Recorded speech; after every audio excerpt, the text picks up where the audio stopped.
সাবেক আরও একজন প্রধান নির্বাচন কমিশনার গ্রেপ্তার হয়ে আজ আদালতে হাজির হয়েছিলেন। তাকে আদালতে উপস্থাপন করা হয়েছিল।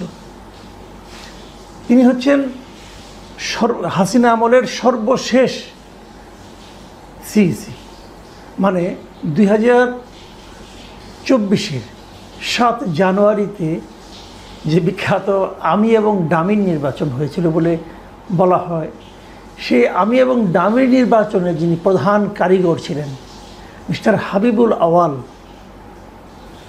তাকে আদালতে উপস্থাপন করা হয়েছিল। এর একদিন আগে উপস্থাপিত হয়েছিলেন নিশিরাতের যে কারিগর mister K M Nurul Huda. আমি নুরুল হুদার উপস্থিতি নিয়ে এবং তার চিন্তা ভাবনা নিয়ে কথা বলেছিলাম যে এত কিছুর পরেও লোকটার মধ্যে কোনো অনুশোচনা দেখিনি, এবং আমি খুব হতাশ হয়েছিলাম এ কারণে যে একজন সেন্সিবল মানুষ, এত বড় একজন কর্মকর্তা ছিলেন, মানুষের দায়িত্ব নিয়েছিলেন মানুষকে একটা ভালো নির্বাচন দেওয়ার, তিনি কিভাবে এখনো পর্যন্ত নিজের অপকর্মের পক্ষে সাফাই গেয়ে গেলেন। এবং এই যে নিজের অপকর্মের পক্ষে সাফাই গেয়ে যাওয়া, এর মাধ্যমে উনি কিন্তু কোনো ব্যক্তির কাছে, কারো কাছে মিনিমাম সম্মানিত হননি, বরঞ্চ তার প্রতি ঘৃণা আরও বেড়েছে। এবং এই যে ঘৃণা বেড়েছে, এটা উপলব্ধি করার ক্ষমতাও এই ভদ্রলোকের আছে কি না আমার সন্দেহ। যাক, সেটা আগের আলোচনা। আজকে আমরা একটা নতুন দৃশ্য দেখলাম। মিস্টার হাবিবুল আওয়াল সাহেব, উনি মানে সিইসি হওয়ার আগেই বেশ জাদ্রেল একজন লোক ছিলেন, উনি সচিব ছিলেন এবং বেশ জাদ্রেল সচিবই ছিলেন বলা যায় ওনাকে। এবং উনি যখন সিইসি পদে মনোনয়ন পান, তখন উনি সবার সঙ্গে বসে বিভিন্ন কথাবার্তার মাধ্যমে অনেকের মধ্যে একটু হলেও আশা সঞ্চার করেছিলেন যে উনি বোধহয় আগের গুলির মতো গড্ডালিকা প্রবাহে গা ভাসাবেন না। কিন্তু সেই প্রত্যাশা শেষ পর্যন্ত বাস্তবায়িত হয় নাই। উনিও লোভের কাছে অথবা ভয়ের কাছে আত্মসমর্পণ করেছেন অথবা আলিঙ্গন করেছেন, এটাকে যে হিসাবেই ধরা হোক না কেন। তো এখন এবার অবশ্য আদালতে উপস্থিত হয়ে উনি যে সমস্ত কথাবার্তা বলেছেন, সেখানে মনে হচ্ছে যে বোধহয় উনি আলিঙ্গন নয়, আত্মসমর্পণই করেছেন।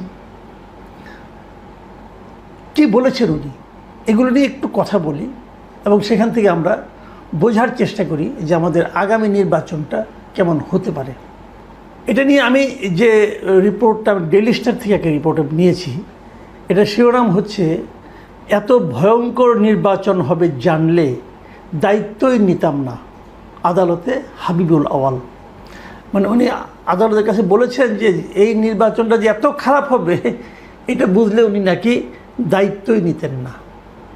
তো ওনার এটা আমার কাছে মনে হয়েছে একটা 100% নির্জলা মিথ্যা কথা। এটা যে ভয়ঙ্কর নির্বাচন হবে এটা কে না জানতো। উনি এত জ্ঞানী একজন লোক, উনি এটা কেন জানতেন না, এটা ভেবে আমি আসলে বিস্মিত হচ্ছি। না জানার কি আছে? যখন উনি দেখলেন যে কোনো রাজনৈতিক দল নির্বাচনে এলো না, যখন উনি দেখলেন শেখ হাসিনা বলল যে আমার দলই নির্বাচন করবে, সবাই আমার দলের সবাই নির্বাচন করবে, মানে দামি প্রার্থীও আমার, নৌকার প্রার্থীও আমার, যখন এগুলি হলো তখন উনি বুঝতে পারেন না এটা ভয়ঙ্কর হবে না কি প্রতিযোগিতামূলক হবে, উনি বুঝতে পারেন নাই। এত কম বুদ্ধি নিয়ে উনি তাহলে সচিব ছিলেন কীভাবে? যাই হোক, উনি আবার কথা বলেন কিন্তু খুব সুন্দর। আমি বিভিন্ন সময় দেখেছি উনি কিন্তু মানে ওনার কিন্তু বাক চাতুর্য বেশ চমৎকার, সুন্দর করে গুছিয়ে স্মার্টলি উনি কিন্তু কথা বলতে পারেন। সেই তার স্মার্টনেসেরই মানে প্রকাশ ঘটাতে যে উনি যে একটা নির্জলা মিথ্যা কথা বলেছেন এবং যে মিথ্যাটা কারো কাছেই গ্রহণযোগ্য হবে না, এটা আসলে উনি কেন বুঝতে পারলেন না আমি বুঝতে পারলাম না। যা হোক, এখানে উনি কয়েকটা কথা বলেছেন যে কথাগুলো আমি মনে করি খুবই গুরুত্বপূর্ণ। সেই গুরুত্বপূর্ণগুলো আমি আলাপ করি। যেমন ওনাকে এই কথাই, যে কথাটি এখন এইমাত্র আমি বললাম আর কি, যে ভয়ঙ্কর নির্বাচন, তখন এটা জেনে ওই আদালতের যিনি বিচারক ছিলেন তিনি কিন্তু প্রশ্ন করেছেন যে আপনি যদি নির্বাচনের আগে যে অবস্থা আপনি দেখছেন, দেখার পর তাহলে আপনি পদত্যাগ করলেন না কেন? আমি কিন্তু সবসময় এই কথাটাই বলি, যারা নির্বাচনে দায়িত্ব নেন তারা যদি নিজের মতো করে একটা নির্বাচন পরিচালনা করতে না পারেন, যদি বুঝেন যে প্রশাসন আমাকে হেল্প করবে না, সরকার আমাকে হেল্প করবে না, তাহলে তো আপনার তো পদত্যাগের একটা অপশন আছে। আপনি যদি পদত্যাগ করে যান তাহলে তো সরকার একটা উল্টো চাপে পড়ে যায়, কেন পদত্যাগ করলেন না? উনি একটা খোঁড়া যুক্তি দিয়েছেন। উনি বলছেন যে আমার এক বন্ধু আমাকে জিজ্ঞাসা করেছিল এই যে তুমি পদত্যাগ মানে কেন করলে না। উনি বলছেন যে এই অবস্থায় পদত্যাগ করা সম্ভব ছিল না। কেন সম্ভব না হওয়ার কী আছে? সম্ভব না হওয়ার কী আছে ভাই? কাগজে লিখে দিবেন যে এই অবস্থায় যে নির্বাচন হচ্ছে এই নির্বাচন জনগণের প্রত্যাশা মেটাতে পারবে না, কাজে এমন নির্বাচন পরিচালনা আমার পক্ষে সম্ভব না, শেষ। তাহলে আপনি কিন্তু আজকে হিরো হয়ে থাকতেন। কিন্তু যে লোভ, 2 বছর হয়েছে, আরও 3 বছর সামনে আছে, বড় বেতন, নানা ধরনের সুযোগ সুবিধা, দামি গাড়ি চড়ার ব্যবস্থা, পরিবারের জন্য নানা রকম অর্থনৈতিক সুযোগ সুবিধা, হয়তো ওনার আগে অনেক কিছু ছিল, তারপরে আরও বেশি পেলে কে ছাড়ে? ওনারা সেই মানসিকতায় কাজ করেছিল, কাজেই লোভটা ছিল ভাই। আপনি এখন ওই বড় বড় কথা বলতে কোনো লাভ নাই। যাক, তবু উনি বলেছেন, তবে উনি কিছু কথা বলেছেন, এই আত্মোপলব্ধিগুলি আমার মনে হয় যে একটু উচ্চারণ করা দরকার। যেমন উনি বলেছেন, উনি এর আগে নির্বাচনগুলির কথা বলেছেন।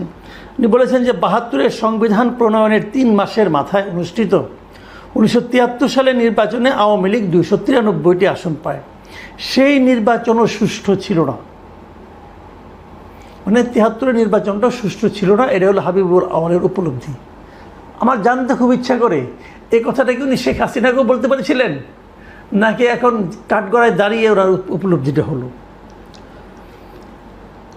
তারপরে বলেছেন উনি, ক্ষমতার লোভ এমন যে শেখ মুজিবও তা সামলাতে পারেনি। ভালো, অতি উত্তম। 96 সালে আওয়ামী লীগ তত্ত্বাবধায়ক সরকারের জন্য আন্দোলন করে, পরবর্তীতে তারাই আবার দলীয় সরকারের অধীনে নির্বাচন দিতে সংবিধান সংশোধন করে।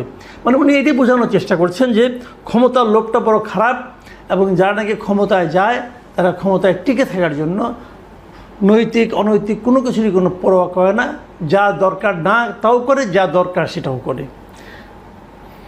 তো এইভাবে যেন উনি ব্যাখ্যা দিচ্ছিলেন, বোঝানোর চেষ্টা করছিলেন নিজের অবস্থানটা, তখন ওখানে যারা পাবলিক প্রসিকিউটর ছিলেন তিনি উত্তেজিত হয়ে যান এবং বলেন যে হাবিবুল আওয়াল সাহেব নিজেকে জাস্টিফাই করছেন, তার এ সমস্ত বক্তব্য দেওয়ার সুযোগ নাই। তখন আবার ওই যে হাবিবুল আওয়াল সাহেব তার সেই বহুল পরিচিত স্মার্টনেস শো করে বলেন, জাস্টিফাই না করতে দিলে রিভলভার দিয়ে গুলি করে মেরে ফেলেন। এগুলো না আগেও বলেছেন, নানা রকম কথাবার্তা, চমক সৃষ্টিকারী কথাবার্তা। তবে এখানে আমি একটা কথা বলি, পাবলিক প্রসিকিউটরের এই যে উত্তেজিত হয়ে যাওয়া এবং কোনো কিছু দেওয়ার জাস্টিফিকেশন দেওয়ার সুযোগ নাই, হ্যান নাই তেন নাই, এগুলো বলাও না আমি কোনো মনে করি ঠিক না। ঠিক না এই কারণে, ওনাকে যদি বিচারক অ্যালাউ করেন তাহলে আপনি কে তাকে কথা বলতে না দেওয়ার? আর একজন লোক আপনি কথা বলতে দেবেন না কেন? আপনাদের এই জিনিসগুলো বুঝতে হবে। আপনি তো দলীয় লোক না রে ভাই। এই ভদ্রলোক যত কথা বলবে তার কথার ভেতর থেকেই কিন্তু তার অপরাধসমূহ বের হয়ে আসে। তাকে সেই সুযোগটা থেকে আপনি বঞ্চিত করবেন কেন? আর আমাদেরকে বঞ্চিত, এই যে জাস্টিফাইগুলো যদি না দিতেন তাহলে 73-এর নির্বাচন অথবা শেখ হাসিনার ক্ষমতার লোভ, এই পয়েন্টগুলোই বা আমরা কীভাবে পেতাম? কাছে কথা বলতে দেওয়া উচিত। এরপর যিনি পাবলিক প্রসিকিউটর থাকবেন, আমি মনে করি তাদের এটা মাথায় রাখা উচিত যে আমি প্রতিরোধ করলাম, কথা বলতে দিলাম না, চিৎকার চেঁচামেচি করলাম, তাহলে আমি খুব ভালো প্রসিকিউটর হয়ে গেলাম। বিষয়টা এরকম না। আপনাকেও মাথা ঠান্ডা রাখতে হবে। হ্যাঁ, দলীয় একটা ব্যাপার তো আছেই। আপনারা তো যারা পাবলিক প্রসিকিউটর হয়েছেন তারা তো আর দলীয় বিবেচনাতে হয়েছেন, বিশাল জ্ঞানের কারণে যে হয়ে গেছেন তা তো না, এটা তো বুঝি আমরা। তো দল করেন ভাই, কোনো সমস্যা নাই, কিন্তু আইনগুলো মেনে চলেন, আইনের মধ্যে থাকলে ভালো হয়। এখন যে সবচেয়ে গুরুত্বপূর্ণ যে কথাটা বলবো, হাবিবুল আওয়াল এখানে দাঁড়িয়ে একটা গুরুত্বপূর্ণ কথা বলছেন। সেই গুরুত্বপূর্ণ কথাটা হলো, উনি বলেছেন, উনি নির্বাচন কমিশনের যে অসহায়ত্বটা সেটা আসলে তুলে ধরেছেন। তুলে ধরে উনি বলেছেন, মৌলিক সংস্কার ছাড়া আগামী 1000 বছরেও এদেশে সুষ্ঠু নির্বাচন সম্ভব নয়। এই কথাটা আমার কাছে মনে হয়েছে একটা $1 মিলিয়ন স্টেটমেন্ট। আসলেও তাই, কারণ অসহায়ত্ব তো অবশ্যই আছে। প্রশাসন আপনার হাতে নেই, প্রশাসন যেভাবে দিবে রেজাল্ট আপনাকে সেটি তো প্রকাশ করতে হবে। কাজে প্রশাসনকে যদি নিয়ন্ত্রণ করতে না পারেন, আপনি বড়জোর পদত্যাগ করতে পারেন, আপনি বড়জোর নির্বাচন স্থগিত করতে পারেন, কিন্তু একটা সুষ্ঠু নির্বাচন তো তাতে অনুষ্ঠিত হয়ে গেল না। সুষ্ঠু নির্বাচন অনুষ্ঠান করতে গেলে যে জিনিসটা দরকার সেটা হলো মৌলিক সংস্কার। প্রশাসন কি হয়েছে, আওয়ামী লীগ আমলে যেভাবে হয়েছে তার উল্টোভাবেই আগামীতেও প্রশাসন তাই করবে। দেখেন আপনি পাবলিক প্রসিকিউটর সাহেব, উনি এখন বিএনপির মতো করে কথা বলছেন, কিন্তু এর আগে যে সমস্ত প্রসিকিউটর ছিল তারা আওয়ামী লীগের মতো করে কথা বলেছিল। হিসাব কিন্তু সহজ সরল একদম। এখন উনি যে দলের পারপাস সার্ভ করতে আসছেন সেই দলের মতো করবেন। এখন আগামীতে যখন ইলেকশনটা হবে, সেই ইলেকশনে যারা থাকবেন তারা যদিও আওয়ামী লীগ আমলে নিয়োজিত, কোনো সমস্যা নাই, কিন্তু তারা আওয়ামী লীগ এখন বললে স্বীকার কেউ করবেন না, সবাই বলবেন। তারা তখন ভয়ে পড়ে, চাপে পড়ে, নানাভাবে অন্তরে ঘৃণা নিয়ে তারা আওয়ামী লীগের সার্ভিস দিয়েছেন এগুলো বলবে সবাই কিন্তু। এবং ভাবখানে এরকম যে মনে প্রাণে আমি জিয়ার সৈনিক, আবার কেউ কেউ বলবে মনে প্রাণে আমি জামাতের সৈনিক, এইগুলো বলবে আর কি। তাই তাদের সেই যে বলাটা যে সঠিক সেটা প্রমাণ করার জন্য আগামী নির্বাচনও তারা তাই করবে, কোনো না কোনো দলের পক্ষে কাজ করবে। কিন্তু নিরপেক্ষ হিসাবে কাজ করার যে মানসিকতা সেটা এই পুরো আমলাতন্ত্রের মধ্যে নাই। তারা সব সময় তাকায় থাকবে যে আমাদের শীর্ষ যে সরকারের শীর্ষ ব্যক্তিত্ব তারা কি চায়, তাদের দিকে তাকায় থাকে। এবং তারা যদি চলে যায় তাহলে নতুন যারা আসবে তারা কি চায়। যখন তারা যদি বুঝে যায় যে ক্ষমতায় বিএনপি আসছে, তাহলে দেখবেন সবাই বিএনপি হয়ে গেছে বিএনপিকে হাতে রাখার জন্য। কারণ বিএনপি তারা তো জানে এই দেশের প্র্যাকটিসটা কী।